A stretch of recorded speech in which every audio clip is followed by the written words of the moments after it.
Hi everybody, Happy New Year. I hope this video finds you safe and well. There's so much going on in the world right now. Sorry this video is a little delayed. My mental health hasn't been the greatest with everything happening. It's a lot. But welcome. If you've been around, welcome back. Happy to see you here. I just wanted to talk to you guys about my 2024 reading and a few goals that I have for the new year. You guys are probably familiar with Goodreads. Some of you might even be familiar with the Storygraph. I've been trying to make my way and migrate from Goodreads to that app for the past couple of years. I used it more last year, which was a goal. Super happy about that. I love the way that it tracks so many stats across my reading. Absolutely fantastic. Can't recommend it enough. I do wish there was a slight little bit more of a social aspect to it, but I'm still working to 100% move over to the Storygraph. Last year I shared with you guys the stats from my Storygraph, and I just figured I'd do that again. It was great being able to screenshot and go through them and talk with you guys about my stats and the different little things that happened during the year, so I thought we could do that again. 2024, my reading goal was 75 books, and I ended up reading 100 books, so I completed that by 133%. Huge pat on the back. Last year was friggin' stressful, big life changes, months where I didn't read. It was a lot. So just the fact that I was able to come through and finish 100 books, amazing. I'm super proud of myself because it was rough. I read 100 books, which was 32,347 pages. My average time to finish a book was 11 days. I had like months that I had books that like I just didn't even pick them up. So I know this skewed that stat totally. Okay, so it looks like my biggest mood was emotional, followed by dark, which is no surprise with those two. As far as pace, I mostly read medium pace books. They were 63% of my reading last year. As far as page number, I think that's the same as last year, mostly between 300 and 499 pages. As with last year, mostly fiction by 83%, only 17% nonfiction. That's really low. I absolutely love nonfiction, and as time goes on, I find the fondness for nonfiction growing more and more. So this was really sad for me to see. Oh my gosh, my voice. As far as genres, this huge surprise. If you know me, oh my god, it's so weird. Like, I am not a romance reader, and like this past year, I think just because like mental health and stress were like, and anxiety were like so much that I just needed like pure, light, fluffy escapism. So I tried romance or whatever, not my usual dark thriller, horror loving self, or like historical fiction, like the usual suspects. Romance was like my #1 genre last year. Like, what? Who is she? I don't even understand it. Don't ask me to explain because I can't. I'm having a hard time wrapping my head around it. Followed by contemporary, which has to go hand in hand with like romance. So where that thrillers came in third, because usually that's like my most read genre. Followed by literary, and then horror. Like, how is horror #5? Like, what happened to me? Like, this just shows you that life was upside down last year, literally. As for format, this is pretty standard for me that I consume most of my books audiobook. 8% print. I really wanted to change that from last year. I need to go back and see like what the percentage was. It just didn't work out for me. And then digital snuck in here, like, for last year. That's newish. My most read authors, Abby Jimenez. Like, I love her. Like, love. Like, oh my god, you guys. Like, my favorite read was from her this year, and then I just went down the rabbit hole of her other books. I read another series, so that's why she's coming out on top.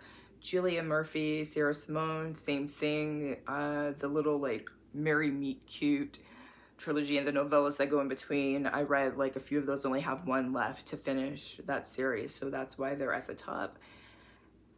Kimberly here, that is the time I got drunk and saved a demon or a human or whatever, that series. So that's why that comes in. Ruby Dixon, oh my gosh, I'm blank right now. Oh, your girl fell in love with Monster Smut this year. Who is she? It's me. Languages, yeah, English was 99%, and I read one book that was translated from Lithuanian, which is very interesting. I'd like to read more translated works going into this year. We'll see how 2025 treats me, because I think we're in for a heck of a ride, you guys. So I don't know. The number of books and pages, 100 books. Like I said, 32,347 pages. If you guys can see here, the year started off great. Ish happened in March, totally obvious.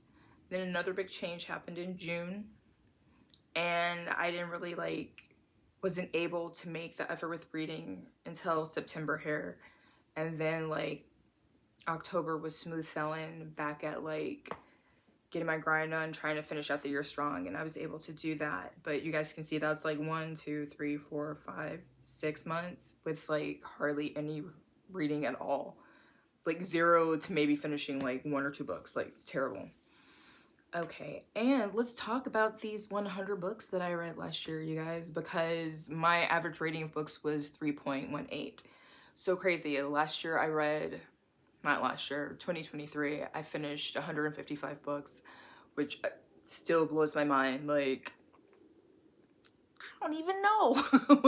Seriously, I have no idea how it happened, but it happened, and I loved it, and it was such a good reading year. I discovered so many good books, so many favorites that I can recommend, books that I still think about, and this year, finishing 100, and it was such a mid-ass year, no joke.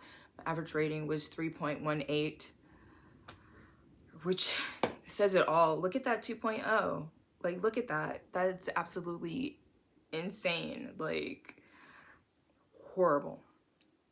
Not good. There's a new feature this year on the story graph. It's the 2024 reading wrap up. So let's take a quick look at this. We'll just blow through this really quick since we basically talked about everything a second ago. Oh, congratulations on a great reading year. You finished 100 books, 32,347 pages. First book was Beware the Woman by Megan Abbott. Last book, Abby Jimenez. Told you guys. Life's Too Short. That was the third book in that series. My mood map. If you're reading lighter books, push the line up, and darker books, pull it down. So mid, super light. And then there was some darkness there in October, I guess. You traversed landscapes of the heart, explored the shadows of the human psyche, and chuckled through witty escapades. The narratives flowed at a comfortable and engaging tempo. Books and pages read per month. That tragic, mid to end year, slump there. Ay, you guys. The genres I spent the most time with: contemporary romance, thriller, and horror at the bottom. That's gotta change this year. I'm so sad. Horror has my heart. Okay, so the longest book that I read was Wanderers by Chuck Wendig, which was 32 hours and 22 minutes. I fell in love with his Black Apple Orchard, I believe was the name of it, last year. It was one of my top 2 books. The best horror that I've read in years. Absolutely love it. And so I was let me take a gander at his backlist, and this one just didn't really do it for me. But the other book, still hold it in high horror esteem. Okay, and the shortest book was Mistletoe by Kimberly Lemming. That's part of the Mead realm tell, the whole I got drunk and saved a human whatever series you guys might have heard of. The average length of books you read was 326 pages. It took me around 11 days to finish each book. Least time spent on a book was a day with that. Most time 270 days. My hold kept running out on Magnolia Park's Into the Dark. Mind you, I put the hold on as soon as I heard it was coming to the library, but life just happened and I kept passing it up, or I'd borrow it, and I just didn't have the mindset for it. But I finished it. Okay, the authors I spent the most time with, we talked about that, my average rating. So out of 100 books, I only had 1, 2, 3, 4, 8, 9 5-star reads. Sounds about right. And there it is, the Just for Summer. That is the one, like, so good. And I know it was all over Book Talk and all over BookTube, Bookstagram, but the hype is so true and so real. Even if you aren't like a romance or contemporary, whatever they want to classify that one as, I definitely recommend it to anybody. It's such a great book. Like, all the laughs and the feels and the tears, and it's good, and there's a lot of representation for different things like diversity, disabilities. Like, it's great. Like, truly, like, for once the hype is real. There's that whole rating, 2.0, just leading the masses there. So pathetic. Some months were better than others. Yeah, no kidding, Storygraph. Like, who you telling? Oh my god. My highest average rating was July with 4 stars. Turns out August wasn't your favorite month with an average rating of 2.0. Most pages read was December, 7,452 pages. Trying to reach that goal. Trying to like make a miraculous comeback. Other Storygraph users and your reads. Butcher and Blackbird, I finally read that, and that was fun. I totally enjoyed it. I gave it a 4.0. Unsolaced, which was the least shelved. I ended up reading that one for the BooKTUBE prize, I believe. And it was all right, like mid. And let's see, The Reformatory was my highest rated. I guess it's rated 4.56. I only gave it 3 stars. I was so excited about this one. I had been waiting to get to it for a while. Super stoked when the hold came through, and just, it didn't really do it for me. I was sad about it because I was so hyped. I explored the works of 86 new authors. That's bananas, proud of that number. Let's see, 29 of the books you read were part of a series. Yeah, like, I kind of went like into the series last year. So weird for me. I usually like will try and give up after book 2 because it's just like, I don't know, they kind of like lose the momentum or whatever.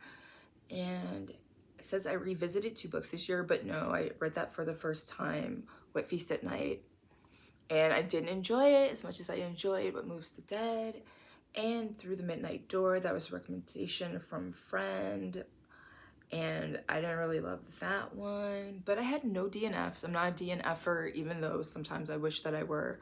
I'm one of those people, I don't know if it's FOMO or what it is, but once I start something, I have to finish. I want to know what happens. If it gets better, is it going to redeem itself? Is it going to stay crappy till the end? Like, let me know. And I read 1 book from my own shelf. That number isn't correct. I obviously didn't like update because I own that Abby Jimenez one. And there's another thriller book that I can think of that I own as well. So, is that it? Oh, and then, okay, so let's look at a glance at 2024. Doodly doo.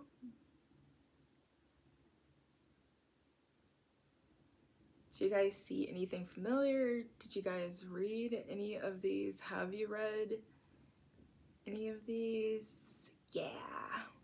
And then that is the last book that I finished the year with, Magnolia Park's Into the Dark. And I've said it before, I'll say it again, I'm a Daisy Hates fan way more than Magnolia, but like this book, just I did not enjoy it. It's like my least favorite book of the series. I said it.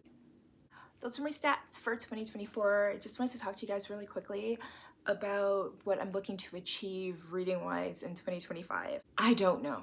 The year's already starting off funky, and I would love to set it high, but to be realistic, I have 80 written down here, keeping it low, but I'm kind of wondering if I should just put it at 75. It's been 75 for the past 2 years, and I crushed. But the way life be lifing sometimes. If I do 80, that's like 6.5, 7 books a month. I want to figure in for like things happening. Like last year was horrible as far as being able to consistently read. And I don't want to be down on myself because mental health was a struggle. life was a struggle. It was just a struggle. So I'll probably end up doing 75 again. Give me a break. Give me a break. God, universe, like, please. I usually try to read a certain number of big books, at least like 12. I don't even remember what the goal was last year. If I'll have to go back and look at the video, but for this year, I like to read 15 big books, and that's books of 400 or more pages. Physical reading has been a goal for the past few years. I have not been doing great. But I think last year was the year that I read the most, and it's not a lot, but I'll look it up and I'll put the number here. But I would definitely like to read 12 physical books. I kind of have a goal, like I get book of the month. I would like to read all of my book of the month books, and it's probably like 12 or more. I don't exactly know. We'll see. I'll let you know. I have a goal. I want to read 2 classics. They're classics that have been hanging around in the back of my brain, like, read me, you know you want to read me. I would love, love, love to read The Three Musketeers by Alexandre Dumas. He is the author of one of my all-time favorite books, The Count of Monte Cristo, so I'd really love to read that one. I've heard nothing but good things. Absolutely love The Count of Monte Cristo, like obsessively love, so I'm sure I'll get on and have a good time with that one. As well as Les Mis. I've wanted to read that one forever. Dee Dee at Brown Girl Reading hosted a read-along that was about 2 months long towards the end of the summer. I just wasn't in a place to make that happen. I got a gorgeous cloth-bound edition of that for Christmas that I don't even want to touch. So I'm gonna try to get the Penguin Classic paperback and the audio, and hopefully I can make that happen. So fingers crossed. I would love to crush those because there are other classics I want to read too, but those are the 2 that I've wanted to read for a long, long time. As far as nonfiction, I'd like to up that number and read 15 nonfiction books. I'd like to do more, but I'm just setting it at 15 because life. And I think it's a good number because with life being what it was last year, I still was able to read like 15 nonfiction books. So we'll set it at that and hopefully do more. Other than that, I just like to read my own books, especially book of the month. It's here in my notes. I would love to get back to graphic novels. I used to have a strong love for graphic novels, and I've fallen off in like the past years. I have so many and really good ones, thick hunkin' chunkers that are supposed to be excellent. I would love to actually give those a go and get back in that groove. I still need to finish Saga, you guys, if you're up with that one. I think I have like 2, not episodes, what is it?